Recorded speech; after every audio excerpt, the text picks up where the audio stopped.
Pozdrav svima i dobrodošli u novu epizodu A1 Things serijala. Današnju epizodu posvećujemo roditeljima, ali ne samo roditeljima, nego i svima vama koje zanima odgovorno ponašanje na internetu i kako zaštititi djecu od neprimjerenog sadržaja kojim je dostupan u samo nekoliko klikova.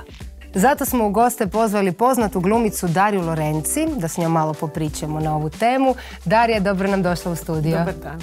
S obzirom da si ti majka trojice sinova, ja za sad samo dvojice, onda ćeš mi super znati reći neki savjet kako ih ti educiraš u online svijetu. Ima li tu razlike prema realnom svijetu i virtualnom ili ti je to sve isto? Pa, sa virtualnim svijetom je za mene barem najveći izazov ograničavanje vremena. Koliko oni vremena zapravo provode na pametnim telefonima i općenito televizor, igrice, tablet i tako dalje.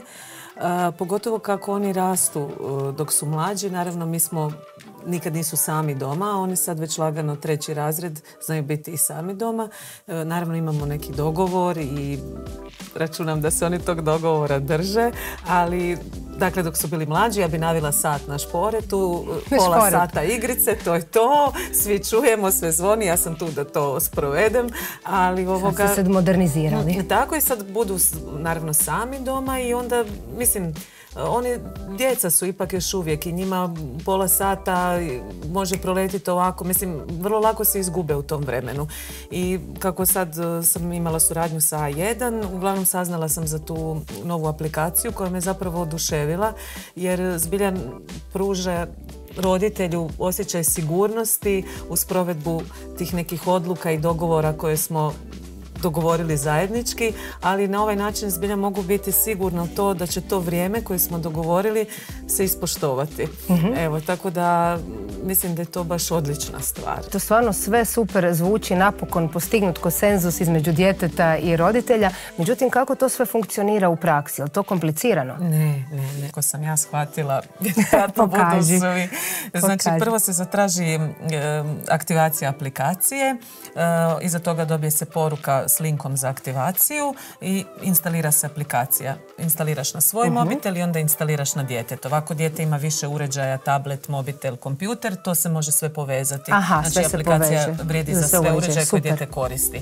Iza toga se unose osnovni podaci od djeteta, ime, prezime, godine i onda dolazimo do faze gdje je zgodno uključiti dijete u cijeli taj proces, a to je taj moment gdje se dogovaramo koliko ćemo vrijeme korištenja ograničiti, na koliko vremena. To si zajedno sa djetetom napravila, super da nismo mi. Znači nije ništa nametnuto, zajednički donosimo tu odluku i isto tako filtriranje sadržaja, zajednički znači se dogovaramo što bi voljeli, koje sadržaje eliminirati. Recimo ako dijete ima strahove od nekih sadržaja ili mi sami mislimo da nisu primjereni za dijete i dijete se s tim slaže, onda zajedno poklikamo te sadržaje da nam nisu dostupni. Znači postoje opcije.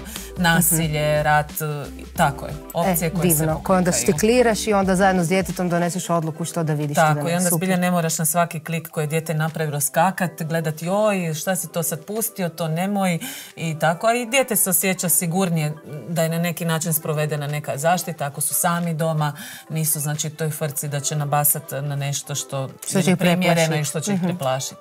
Puno ti hvala, Darija, ovo stvarno sve super zvuči, izgleda jako jednostavno za korištenje i posebno mi se sviđa ovaj moment da ti zapravo zajedno sa djetetom možeš filtrirati i sadržaje koje gleda i odrediti nekako vrijeme koje će biti na internetu, tako da to mi se čini da je velika pomoć pri odgoju i želim ti puno sreće u nastavku korištenja ove aplikacije. Hvala vama.